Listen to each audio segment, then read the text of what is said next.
Welcome friends, M Singh foundation YouTube channel पे आप लोग का स्वागत है। बिहार दरोगा 2213 मेंस में अब बामुश्किल 35 दिन का एवरेज समय बच चुका है। ऐसे में उम्मीद है कि आप लोग अपनी तैयारी को जारी रखे होंगे, रिवाइज वगैरह कर रहे होंगे। एक चीज़ अभी भी आप कर सकते हैं, वो यह है कि पिछले एक साल के अंतर्गत जितने भी बड़े एग्जामिनेशन हुए हैं विभिन्न राज्यों में या फिर आपको नेशनल लेवल पे, उन सब के प्रीवियस ईयर क्वेश्चन को आप एक बार यदि देख लेते हैं तो आप 2 से 3 क्वेश्चन दूसरे स्टूडेंट से निश्चित रूप से एग्जामिनेशन में प्लस में रहेगा। क्योंकि बीपीएससी का ऐसा ट्रेंड रहा है कि जो बड़े एग्जामिनेशन होते हैं ऑल ओवर इंडिया में, उसके क्वेश्चंस को हूबहू पूछ देती है। उसी कड़ी में आज आपके सामने जो एसएससी सीजीएल 24/8/2021 को हुआ था, उसके जीएस के क्वेश्चंस के साथ आपके सामने उपस्थित हैं। 25 प्रश्नों का ये सेट होगा और इसका कट ऑफ जो निर्धारित किया गया है वो, यदि आप यूआर मेल है तो 20, यूआर फीमेल है तो 18 और यदि कैटेगरी वाले मेल है तो 17 कीजिएगा, ठीक है ना। मेंस एग्जामिनेशन के लिए बहुत ही महत्वपूर्ण है। ये सिर्फ और सिर्फ आपके सामने एक एग्जाम्पल्स है। इस तरह के आपको क्वेश्चंस जहां कहीं भी मिलते हैं तो अपने तैयारी के अतिरिक्त आप उस क्वेश्चंस को एक बार जरूर देख लीजिएगा, जिसमें कि आपको एसएससी सीजीएल हो गया या फिर आपको एसएससी जीडी हो गया, ठीक है ना, या फिर एसआई, जो भी यूपी एसआई हुआ, राजस्थान एसआई, हरियाणा एसआई, इस तरह के जो भी क्वेश्चंस हैं उन सबको एक बार आप जरूर देख लीजिएगा। 2-3 क्वेश्चन निश्चित रूप से आप फायदे में रहेगा एग्जामिनेशन हॉल में। चलिए, पहला प्रश्न क्या है कि through which of the following actions does the lithosphere move over the एस्टेनोस्फीयर। एस्टेनोस्फीयर के ऊपर में जो लिथोस्फीयर स्थलमंडल मूव करता है, ठीक है ना, ये किस परिघटना के कारण मूव करता है।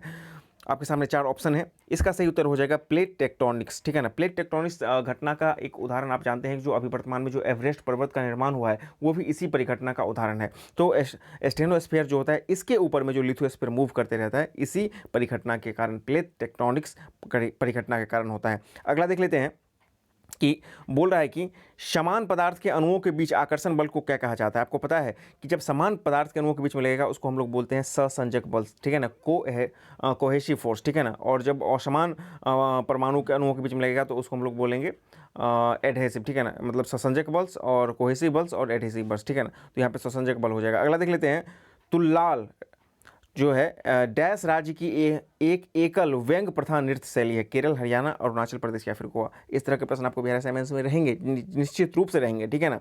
तो ये केरल का हो जाएगा तुल्लाल, ठीक है। अगला देख लेते हैं, किस सुल्तान ने कृषि की देखभाल के लिए एक अलग विभाग दीवाने कोही की स्थापना की थी। बहुत ही फेमस है, मध्यकालीन भारत के संबंधित ये प्रश्न है।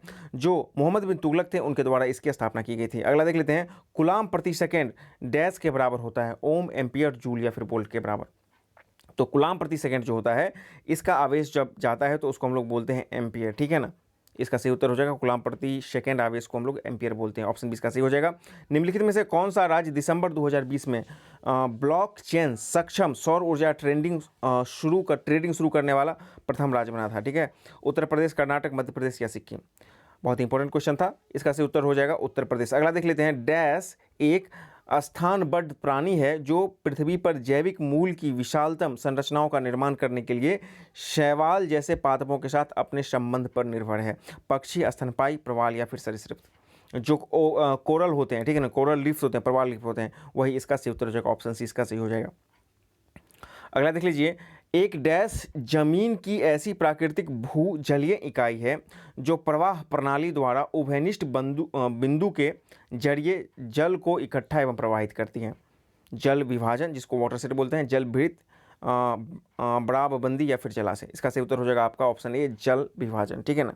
आपको भले ही अभी इस तरह के क्वेश्चन उड़ापटे लग रहे होंगे, लेकिन एग्जामिनेशन में जब इस तरह के क्वेश्चन आएंगे तो निश्चित रूप से आएंगे, तब आपको जब इस तरह का क्वेश्चन का प्रैक्टिस रहेगा तो वहाँ पे आसानी से आप लोग मारिएगा।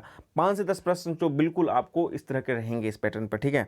अगला देख लेते हैं, निम्नलिखित में से कौन सा स्थान गंगा नदी के तट पर अवस्थित नहीं है। फाफामाओ। फाफामाओ जो है प्रयागराज के आसपास का एक क्षेत्र है, तो ऑब्वियसली ये तो रहेगा ही। वाराणसी भी रहेगा और कानपुर भी रहेगा, लेकिन हजारीबाग जो है ये नहीं होगा, ठीक है ना। हजारीबाग उत्तर झारखंड में है, ये जो आपको है गंगा नदी से संबंध इसका नहीं हो जाएगा। अगला देख लेते हैं, दिसंबर 2020 तक प्राप्त जानकारी के अनुसार संयुक्त राष्ट्र की आधिकारिक भाषाओं की संख्या कितनी है। आपको पता है कि संयुक्त राष्ट्र यूएन नेशन का जो होता है 6 भाषा को जो है ऑफिशियल लैंग्वेज का वहाँ पर दर्जा प्राप्त है। तो उसका सही उत्तर हो जाएगा ऑप्शन सी हो जाएगा, जिसमें चीनी है, स्पेनिश है, फ्रेंच है, अंग्रेजी है, ठीक है ना, रशियन है। तो इस तरह से है आपका। अगला देख लेते हैं, निम्नलिखित में से किसने 712 ईस्वी में भारत पर आक्रमण किया था। मोहम्मद बिन कासिम, गौरी, ऐबक या फिर महमूद गजनी। ऑप्शन इसका सही हो जाएगा मोहम्मद बिन कासिम।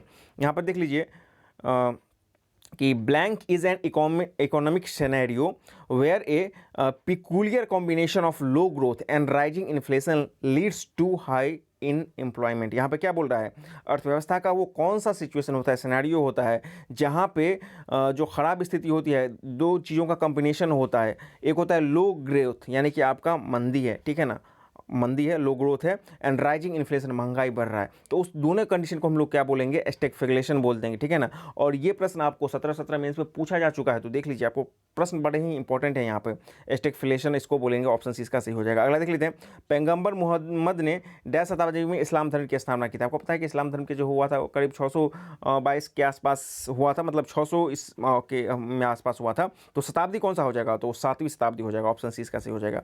ग्रेट बेयर कहा जाने वाला तारामंडल कितने चमकीले तारों से बना होता है, 7, 3, 9 या फिर 5। इसमें जो होते हैं 7 तारों का एक समूह होता है।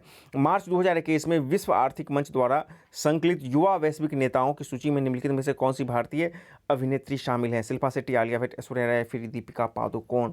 इसका सही उत्तर हो जाएगा ऑप्शन डी, दीपिका पादुकोण। निम्नलिखित में से कौन सा भारतीय जनसंघ के संस्थापक सदस्यों में से एक है, मीनू मसानी, के एम मुंशी, श्यामा प्रसाद मुखर्जी या फिर बलदेव सिंह।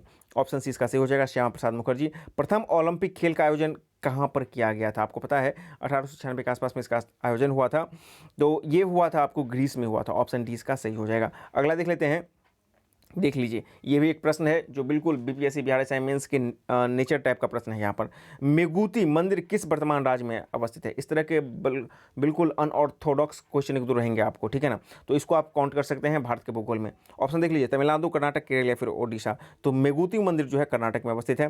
निम्नलिखित में से किस भारतीय अमेरिकी वैज्ञानिक को फरवरी 2021 में अमेरिकी अंतरिक्ष एजेंसी नासा के कार्यवाहक प्रमुख के रूप में नियुक्त किया गया था। ये भी काफ़ी फेमस उस समय का जो करंट था, ठीक है ना। तो भाव्यालाल जो थी, भाव्यालाल को ये उपलब्धि हासिल हुआ था। ऑप्शन सी इसका सही हो जाएगा। अगला देख लेते हैं, निम्नलिखित में से किस कंपनी ने भारत का पहला वर्चुअल एकेडमिक प्रोग्राम ई स्पोर्ट एकेडमी शुरू करने की घोषणा की है। ये भी एक साल पहले का करंट अफेयर है। जियो, सैमसंग, डेल या फिर आसूस। देखिए, इस प्रश्न का सही उत्तर हो जाएगा आसूस। आपको पता है कि आसूस मोबाइल भी बनाती है, बेसिकली लैपटॉप बनाती है और मोबाइल भी, आसूस जेड फोन, आसूस रेग फोन करके ये करती है। तो ये जो मोबाइल फ़ोन लॉन्च करती है वो गेमिंग एडिशन वगैरह होता है, ठीक है ना। तो खैर उतना तो ये चला नहीं, लेकिन इन्होंने ही ये जो है आपको भारत का पहला वर्चुअल एकेडमी प्रोग्राम ई स्पोर्ट एकेडमी लॉन्च किया गया था आसूस के द्वारा, ठीक है।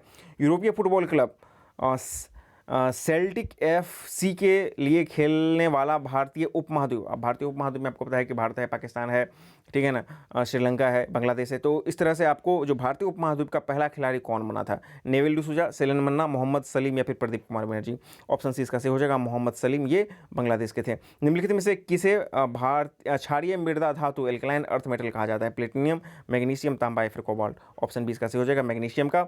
हिटमैन तो रोहित शर्मा स्टोरी के लेखक निम्नलिखित में से कौन है, एस हरीश, संजना देसाई, अनुपम खेर या फिर जी कृष्णन। ऑप्शन डी इसका सही हो जाएगा, जी कृष्णन। ऐसी अर्थव्यवस्था डैश अर्थव्यवस्था के रूप में जाना जाता है जिसमें निजी क्षेत्र और सरकार दोनों शामिल होते हैं। आपको पता है कि जो मिश्रित अर्थव्यवस्था होता है, मिक्स्ड इकोनॉमिक होता है, जिसका उदाहरण भारत है, वहाँ पे आपको निजी अर्थव्यवस्था और सरकारी दोनों शामिल होता है। ऑप्शन डी इसका सही हो जाएगा।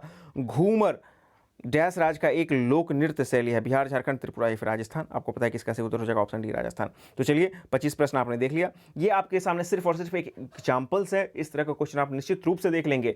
2 से 3 क्वेश्चन आप एग्जामिनेशन हॉल में पॉजिटिव रहेंगे, प्लस रहेंगे अन्य स्टूडेंट से, ठीक है ना। यदि आप प्रीवियस एसएससी जीडी हो गया, एसएससी सीजीएल हो गया, या फिर आपको अन्य स्टेट के जो पुलिस के एग्जामिनेशन हुए हैं या फिर पीसीएस एग्जामिनेशन, उस क्वेश्चन को आप एक बार देख लेते हैं, कन्फर्म आप 2 से 3 क्वेश्चन रहिएगा निश्चित रूप से। आज के सेट में आपने कितना स्कोर किया वो कमेंट बॉक्स में बनाएं, और हमारे चैनल पर नए हैं तो चैनल को सब्सक्राइब करें, वीडियो को लाइक करें और शेयर करें। बने रहें इस तरह के और बेहतरीन वीडियो पाने के लिए।